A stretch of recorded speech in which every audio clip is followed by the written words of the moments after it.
Well, good morning.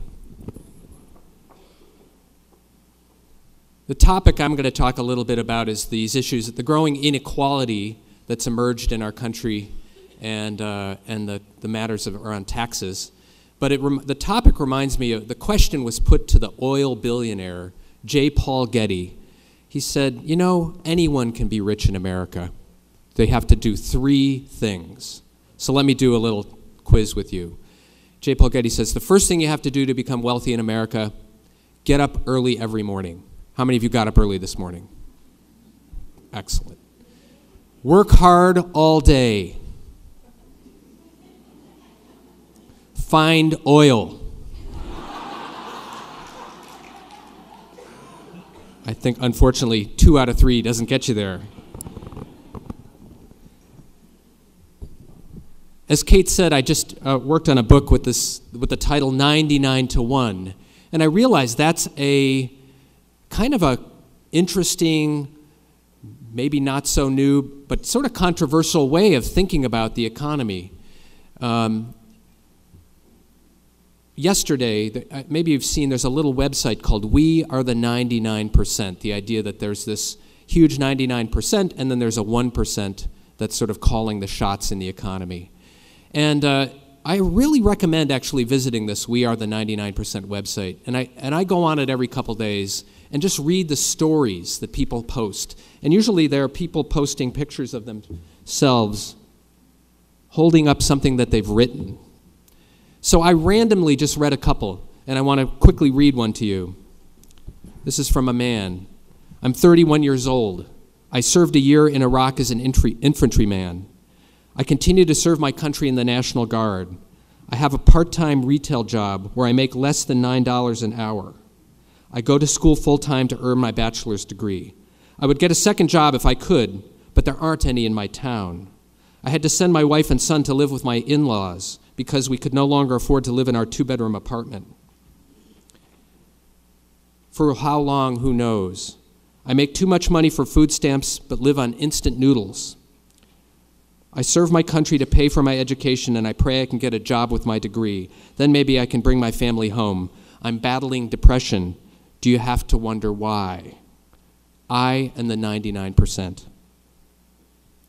Here's another one, right here. My father is a retired firefighter. He has huge medical bills after his heart attacks. My 19-year-old brother is a Marine. He signed all the paperwork at 17. My mother was a preschool teacher for 10 years and is still loved in our community. But due to my dad's health problems, she's had to find another job. My younger brother hates band now because my parents can't afford to pay for drum lessons, and now he's falling behind the other students. I am 22. I have $20,000 in debt from attending college for 2 years. I work as a waitress in a casino. I struggle to pay my bills. My family works hard, and they are my heroes. My brother will risk his life for the 100% of the U.S., and my father risked his life for so many he didn't know. I am the 99%. What kind of country are we living in? Seriously. And if you go to that website, you will see hundreds of stories that people have posted along those lines. And I know that's why you're here. You're here because you believe that everybody should have dignity and worth and a decent life. And yet, we have moved further and further from that basic ideal. The other thing when I read those stories is I realize the underlying conditions of poverty and the collapsing middle class that has given rise to this 99% movement are not going away. That's the bad news, but it's also the good news, is that people, I think, are waking up. I think this 99 to 1 lens, while it's simplistic, is a powerful way to understand the moment we're living in. We have, for the last 30 years, organized the rules of our economy to benefit the 1% at the expense of the 99%. We have fundamentally shifted the priorities and investments in our communities.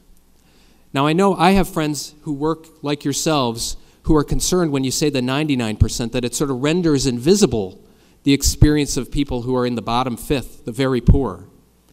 And I think that that's one of the risks. It doesn't sort of help us understand the way in which the racial divide and race has worked in terms of the economy. And it's clear that if you're in the 98th percentile and you have 2 homes and a pension, you're in a really different circumstance than the 30% of the population that has 0 or negative net worth and nothing to fall back on. And yet, I think it's still an important meme or way to talk about how the economy's been organized. What do we want? As that woman wrote, we want an economy that works for the 100%. What do we want in terms of our leaders? We want elected officials who will work to make sure the rules of the economy work for the 100%, not just the 1%. So I think that frame, is useful. Another objection, though, you hear is that the 1%, when you talk about the 1%, you're fomenting class war. You're kind of encouraging people to think, let's blame the 1%. So this is where I should say, I grew up in the 1%. My great-grandfather was the meat packer Oscar Mayer. So my father used to say, bringing home the bacon had a different meaning in our family. And I had the awkward experience of when I had my first car. So I knew the 1%. I grew up with them. They're my family. They're actually the kind of people who are doers, the folks you want to have on your team. My uncles and aunts and cousins and neighbors. I don't want to eat the rich, like the slogan here on Wall Street. I want to sit down and have lunch with the rich and organize them to work for an economy that works for the 100%. And here's the good news. There are hundreds and hundreds of people in the 1% who've devoted their whole life, probably the majority, to making sure the economy works well and fairly, and are potential huge allies in our effort to address poverty and reduce these great inequalities. I should also say, we started this network, Wealth for the Common Good, that Kate mentioned, that has 3,000 multimillionaires and billionaires who are organizing and speaking out in favor of progressive tax policies and economic policies that will share prosperity. Just on a personal note, the Collinses are related to Michael Collins, the Irish revolutionary, so I'm basically sort of like German meat packer meets Irish revolutionary. So who should we call to account, right? When people talk about the 1%, what do we actually mean by that? I think what we're talking about is a segment of the 1% who actually rig the rules. They use their wealth and power to rig the rules of the economy, to fix the game, if you will, so that they get more wealth and power.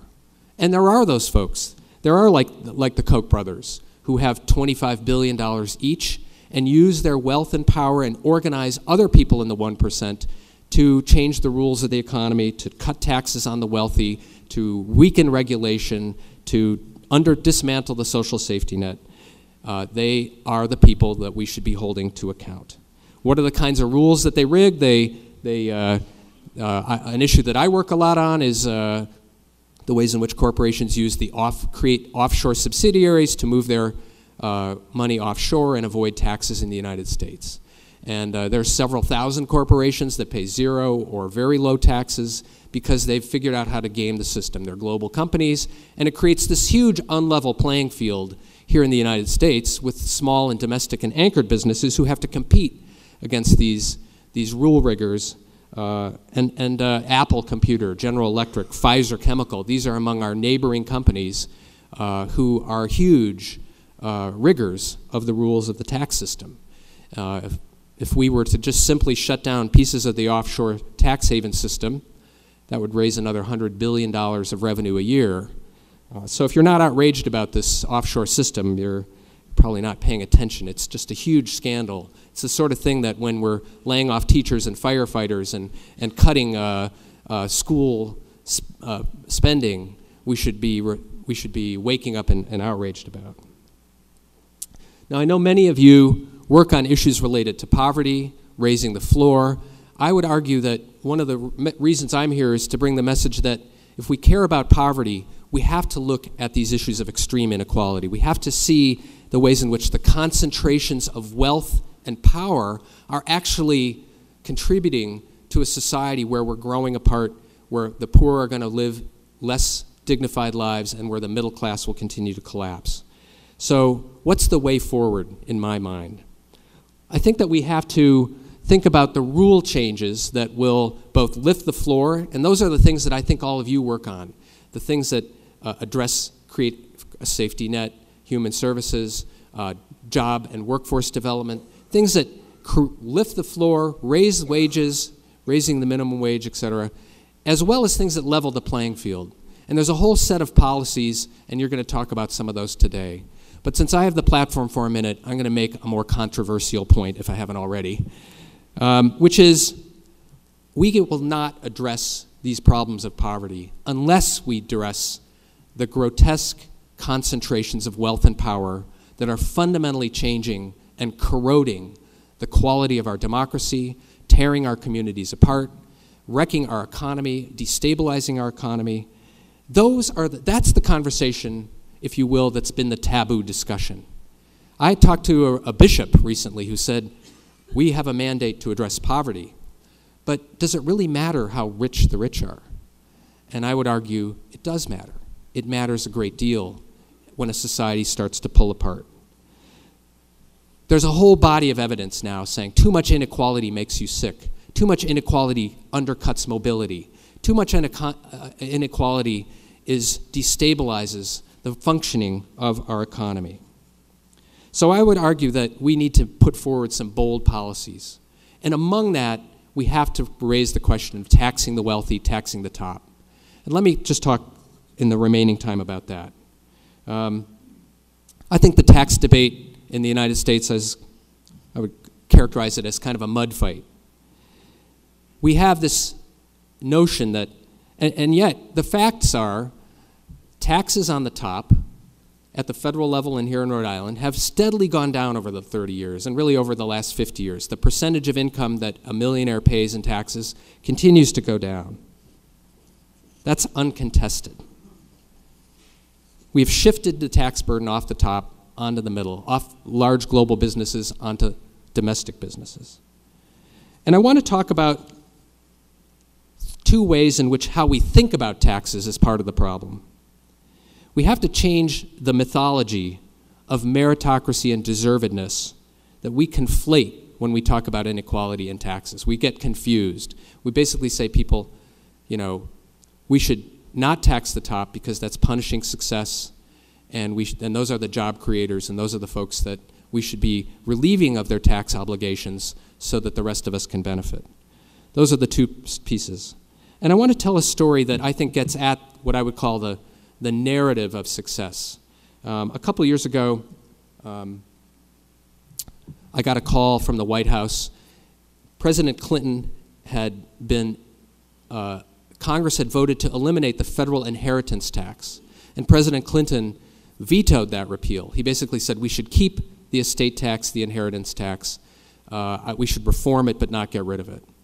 And so the White House said, we are looking for some business people to stand up next to the president and say, why is it we should keep an estate tax?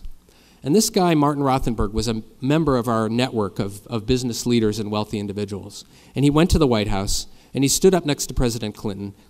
And this is the story that he told. He said, I grew up in Syracuse, New York, in a family that had no money.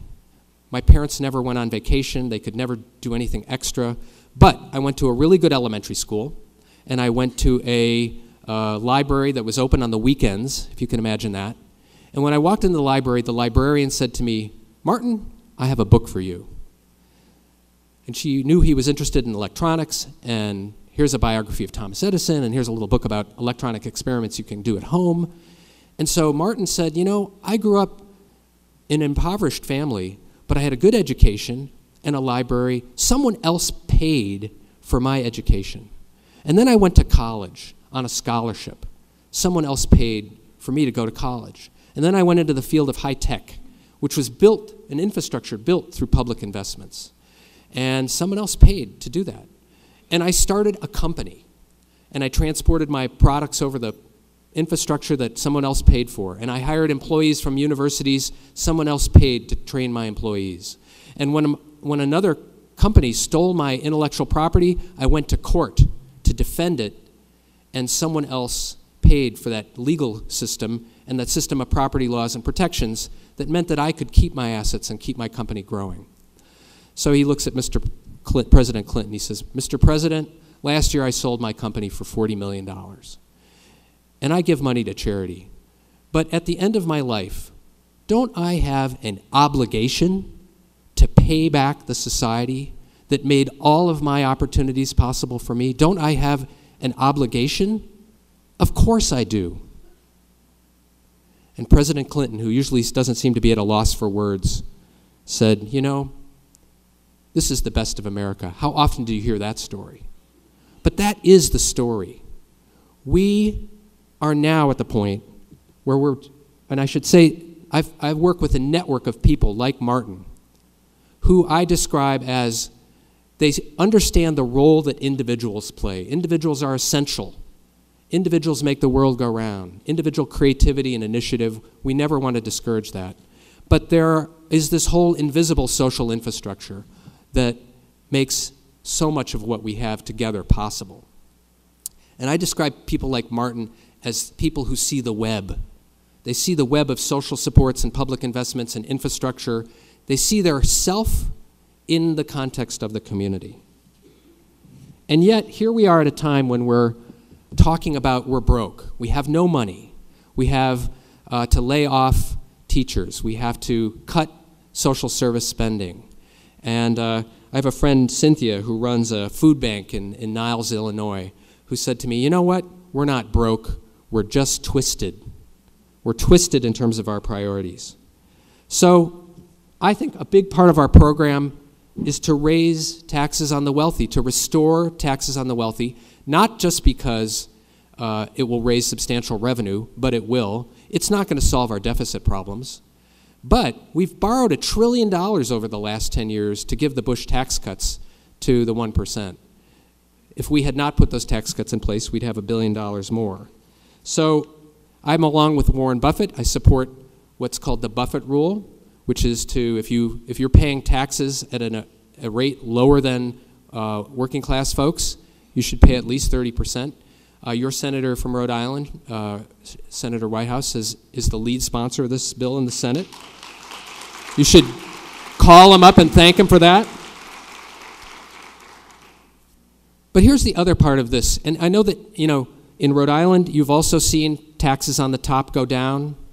We should work to make the case. It's not going to be easy at first, but I think the environment around us is shifting. The conversation is shifting where we should have that conversation. And people will say, look, when you do that, when you raise taxes on the wealthy, that's going to hurt the job creators. And that's the second myth that I think we should talk about, and where you're going to find some of my Wealth for the Common Good and these networks of Business for Shared Prosperity and others are going to be real allies. We should make a distinction. There are businesses in our communities that I would call the built-to-last companies. These are the companies that employ, they're anchored, they're rooted, they give to local charities. They are the job creators. But there's a small segment of corporations that lobby for tax cuts that I would call the built-to-loot companies. Their whole business model is about shifting costs off of move their taxes, get everybody else to pay our taxes, move our profits offshore, move our employees offshore, shifting responsibility here and there. Their business model is not about creating jobs. It's about shedding jobs. So the companies that are built to last, the ones that we really want to support that are anchored, many of them are small businesses, Chapter S companies. They actually, if you understand accounting, will only pay taxes on the money they take out of their company. There's no disincentive for them to put money back in their company if those investments make sense. And yet this mythology that you raise taxes on the wealthy is going to hurt job creators is a big part of what we have to do. So I know a lot of you are sage and have been in the trenches for a long time. And you're probably saying, how can we turn this around? And I would say there's 4 pieces of what I see as good news. Yes, things can go badly. We could become more unequal. We could continue on the trends that we are and become more like Brazil, where the wealthy pull apart and live in enclave communities, where the 1% builds fortresses, and we watch the economy unravel. But I think that there's a couple of things that I see happening. One is people are waking up. not only in the United States, but all across the world. That there's this spring is something that's going to be called the 99% spring. And I would have had a slide about it, except the website just went up last night. Check out, we are 99% spring.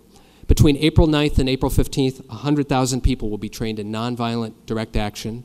And these will be protests that you may or may not participate in, but will fundamentally change the environment that we're working in on issues of poverty and inequality.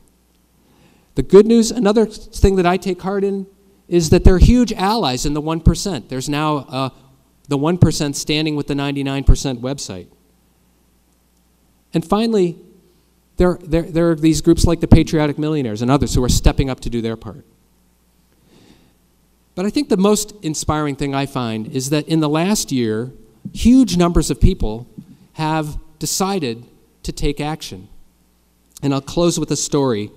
I should say about one of my Patriotic Millionaires, though. He was asked by a TV reporter, why is it he wants to raise taxes? He said, look, for the love of my country, raise my taxes. I live here.